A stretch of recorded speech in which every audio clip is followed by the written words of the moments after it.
we are the door of no return. If you are an Afro descendant, you are likely going to appreciate this history because this is where all the slaves that were taken from most parts of West Africa were shipped from. This is a slavery monument in the Republic of Benin, the door of no return. And today we are going to be talking about citizenship by recognition in the Republic of Benin and how yes, slavery link everything together. So now, Phoenix, we discussed the last time, but and I believe a lot of people were very interested in the history that you were narrating, even though we were not there to narrate a slavery story, so we were not able to detail everything. So now it's basically like the history of slavery in the Republic of Benin meets the history of slavery in America. Now, we right in front here is the last ship that took slaves from the Dahomey Kingdom to America. Because the quoted ship. So now can you just tell me generally about like the history of slavery that you know in America, and after the slavery was abolished, what exactly did the US or the America, what did they do, or what was the promise?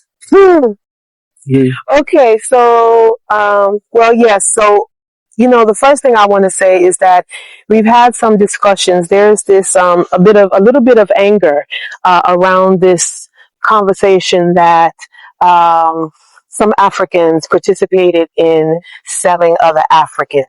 So first thing we have to talk about in the history of slavery in America is to address that myth. There was slavery on the continent because there were kingdoms, right? And these kingdoms captured smaller kingdoms or individual tribes, or right, and created these big kingdoms. A lot of those people in the class system became slaves or indentured servants and that sort of thing. But the slavery that was existing here was nothing like the slavery that they were taking the captured Africans to. Exactly. Okay? Yeah. And so I first want to say we have to give some grace to the history that we've been told about each other, right? Yeah. And that is that those people didn't think any more about the slavery that they were giving captured people to than the slavery that they existed. Why would they think it would be anything different, right? They never did those horrendous things here. So they were not expecting that kind of thing to happen when they take them home. Right.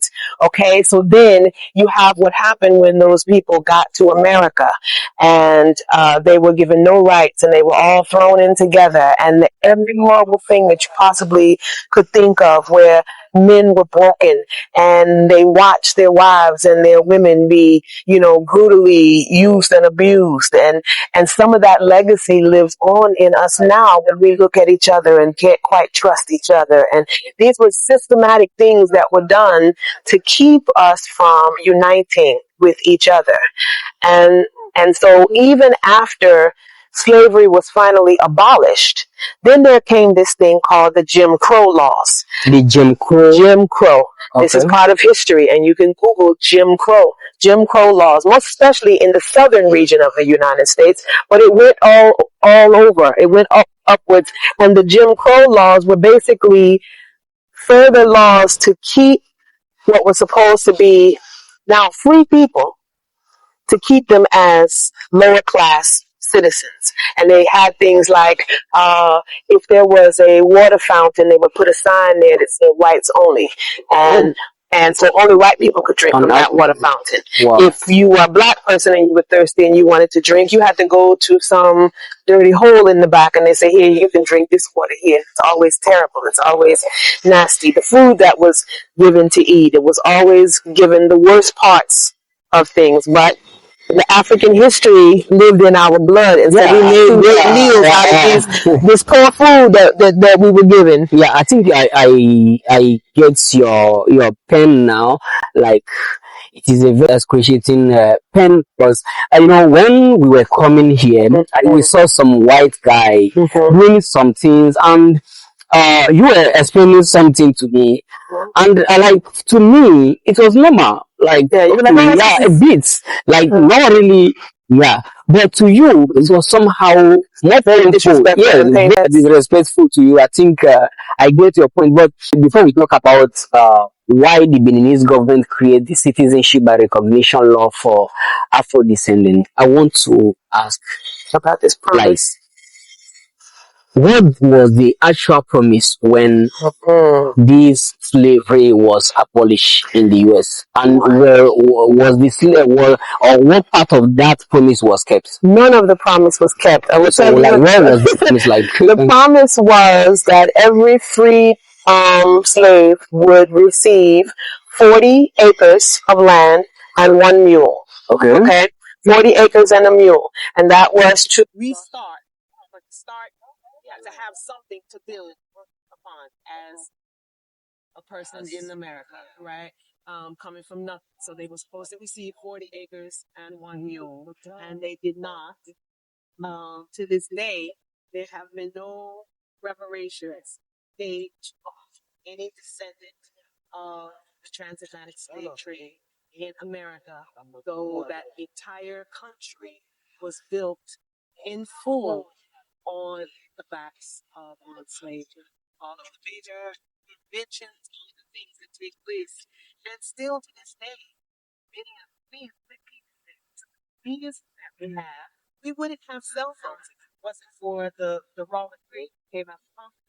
So still today, even though we've not gotten our reparations, we've not gotten anything to restore us, and a lot of times people don't understand the animosity or the hurt that we carry because how horrible was the Holocaust? Horrible, right? But even now, America and Germany and whomever else they pay the descendants of the Holocaust reparations. Every body of people, every ethnic that has ever been had some horrific thing that has happened to them, like the Holocaust, has gotten some reparations from the United States, with the exception of slavery. You started the conversation on a point that I think is very crucial that I still touch on again. Now there was, I because I make this content, because we discussed a whole lot of things. I was just only a student, a master's of somewhere, this Asian actually called me talking about you know, and then it's being so we're just actually discussing. And then one thing she will talk about that in many parts of this nation, all over, all over the places other than Africa, people actually the African people are the ones they are people. So, yes. So I believe that propaganda, let me say, let me call it propaganda or a way of letting its leaders image. I think it's basically that is what I see. So now, the thing is when stupid people are, it is expected or it is assumed that this person knows exactly what he's doing. Now we are the pitch here, right? Yes. Now we have sound here. Now let's say this sound is mixed with some kind of precious resources. Let's say gold. But I never knew that this sound can go because I never tested possibility. But someone from somewhere just came to test it and then they discovered that this sound is mixed with gold. Now, because I thought this is just a sound, I could just say, okay, if this person can just buy this sound up his place, make me so if I want to go to the CD, I walk easily. And moreover, I was not doing anything with it. So a bit let it just go. Yes. Do you get the point? Yes. Absolutely. So someone actually deceived, yes, knowing the right value of his sound, but actually hide it from you to make sure that he uses and reaching. So basically it is just catfish rats. Yes. Yeah. Yes. So just basic sort of half-eaten rat. That is not mean that the rat does not know how. Right. He actually know how to run, but somebody was smarter or Yes. somebody was faster. Yes. So basically, it is what it is. So we do not blame that rat Yeah. for Yeah. because eaten by castles. I think, but we are not going to take the blame off ourselves totally. I think that is the No, and that's primary why. reason why Yes, that's the exactly why. Republic of Benin decide make the law for Yes. citizenship by recognition in the Republic of Benin. Now you and you are now on my own end, I know a lot of people are willing to get the citizenship by Yes. recognition. Yes. Because as an American,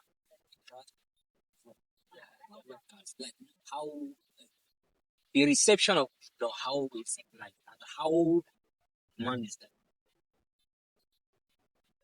Well, overall, it's exciting. The overall thought of most people, most African Americans, is a desire to our children here. Challenge for us is that many of us have not, right? And even in the DNA testing process, sometimes they was that, right? And so you're still kind of trying to find yourself in this story, right? And so that's why it's important for us to work together and to learn from each other and admit that we both were told partial stories about each other, but we come from the same family. So let us help piece things together. I was a unique person. There are others like me, but I was unique because I got a 100%. So most people don't get a 100%. So on my mother's side, I got a 100% result. So for me, there is no question that my matrilineal heritage traces 100% back to Equatorial Guinea. But there are many people who get like, oh, 20% Nigerian, 30% this, right? They get kind of, oh, we took your people somewhere over there. And you're still on this journey of Finding finding out yourself. exactly. Because for you, you can say, I am proud Beninese. I come from this is my people, this is my village. This is Exactly. my Like husband can say, I am a strong Igbo man. I come from this place. This is my home. I'm from this state. I am from this people. This is my grandfather. This is my we can we can go as far back as slavery. That everything has been just cut off and lost. destroyed, it's lost. And if we find some connection to the continent, we so desperately want to be home, but we still gonna home. Like, where's my village? Where's my family? Who are the people that look like me? Right? This is something that you don't know. For me, I have found some familiarity because as we're sitting on this beach, my very home in the U.S. is South Carolina. The port of Charleston was the biggest intake port. So these ships left there and they came to my home state, Charleston. Wow, And wow, so wow. Like you have a very you have a very direct because we are making this yes, video exactly where the ship left. yes. And And so then in your hometown, yes, that is where they yes, landed. that very coast, Charleston, South Carolina, was the largest port for bringing in the enslaved Africans. Okay, and so they had places like this, but they brought them in and they were selling them right there. Boom, sold them off. That's my home, Wow, right? wow. Now, I think the citizenship by republic, whether you are having 20% this country, 20% here, or 30% here, I think this league by this citizenship by recognition is a uniting law. It Now is. this is not a law, so it is a uniting law. Now the simple reason is okay. Let's say I'm from Nigeria. Maybe you have a very high percentage of Nigeria, and then you get the citizenship by recognition. Or from somewhere from Guinea or Mali, and then you have 100% trace to uh, uh, then you get the citizenship by recognition. It simply means that you can actually do business. You can travel across anywhere in Africa. Have a business party. And that's exciting for me because even though my results may be 100% at another country, that same program or this same law is not available there. And for me, there's a couple of things I can just say that are very significant to me and give me a comfort with